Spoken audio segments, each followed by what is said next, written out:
ஒரு காட்டில் பல மரங்களின் நடுவே ஒரு சிறிய குடிலில் மரவெட்டும் வேலை செய்யும் தச்சர் வசித்தார். அவர் தினமும் பெரிய மரங்களை வெட்டி சதுரத்துக்கு விட்டு பிறகு விற்று பணம் சம்பாதிப்பார்.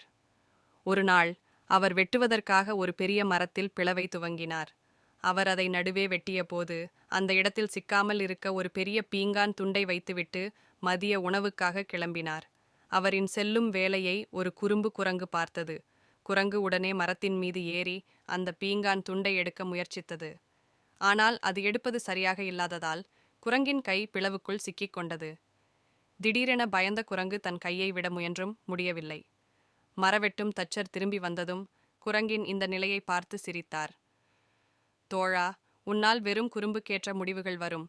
உன் செயல்களின் பொருட்டு உனக்கே இப்படி ஒரு பாடம் கிடைத்தது என்று கூறினார். நீதி, பொறுமையின்றி செய்யப்படும் குறும்புகளும் அறிவில்லாத செயல்களும் நம்மையே துன்பத்தில் ஆழ்த்தும்.